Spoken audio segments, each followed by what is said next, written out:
حدیث پاک میں فرمایا قبر میں سزا ملنے لگے گی تو سامنے نماز آ جائے گی، پھر کوئی سزا ملنے لگے گی تو سامنے صدقہ آ جائے گا، پھر کوئی سزا ملنے لگے گی تو کسی سے کی ہوئی بھلائی تھوڑی تھوڑی تیاری رکھو، تھوڑی تھوڑی خیر رکھو، تھوڑا تھوڑا کسی مسکین کو کھلاتے رہو، چھپا چھپا کے پیر جمعرات کا روزہ رکھتے رہو، کبھی کبھی سارے گھر میں سوئے ہوں تو رات کو اٹھ کے نفل پڑھ لیا کرو، کچھ راز نیاز کچھ نیکیاں چھپا کے رکھ لو۔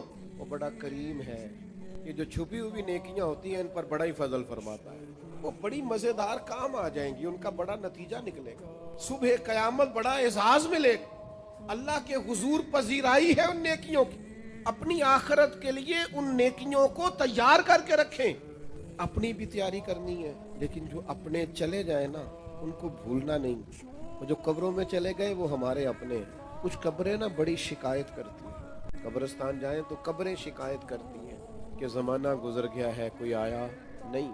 اپنے گاؤں میں اگر قبرستان کسی گاؤں میں ہے تو وہاں بھی فون کرو، بارشوں کے بعد ضرورت ہوتی ہے قبروں کا پتہ لینے کی۔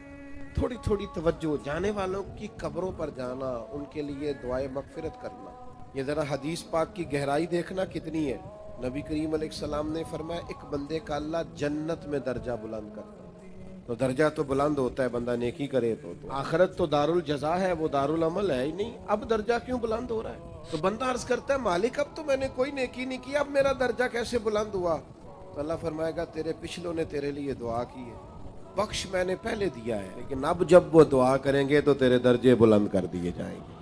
یہ جو ختم شریف ہے یہ ماہانہ یا سالانہ نہیں، یہ روزانہ، ہر روز کچھ نہ کچھ اصال ثواب، ہر روز دعائے مغفرت، ہر روز جانے والوں کو یاد کرنا۔ میں آپ سے ایک بات عرض کروں، مجھے آج تک کسی نے بلایا نہیں ختم کے لیے کہ میرے پڑدادا کا ختم ہے۔ آپ گئے ہیں کبھی کسی نے دعوت دی ہو پڑدادا جی کا ختم؟ بولو زیادہ سے زیادہ دادا، وہ بھی بڑی مشکل سے، ورنہ والد تک لوگ رہتے ہیں۔ کیوں بھول گئے ہم نسل نہیں ہے ان کی؟ پردادا نہ ہوتے تو دادا ہوتے تھے، ہم بھول جاتے ہیں اپنے بڑوں کو۔ اپنی نسلوں کو یاد رکھیں، ان کے لیے دعائیں بخشش کریں، ان کا خیال کریں، خاص طور پر اصال ثواب کا اہتمام گاہے گاہے کریں، یہ بڑا ضروری ہے۔ اور قریبی جب دعا مانگتے ہیں نا، جب بھائی دعا مانگتا ہے تو ذرا درد سے مانگتا ہے، بیٹا دعا مانگتا ہے تو ذرا درد سے مانگتا ہے، جب اپنے کوئی دعا مانگتے ہیں تو پھر ان کی دعاؤں کا انداز کچھ اور طرح کا ہوتا ہے۔ ایک تو اپنی آخرت کی تیاری کریں، ایک جو گزر گئے ان کو بھی بھلائے نہیں، ان کے لیے بھی تیاری رکھیں۔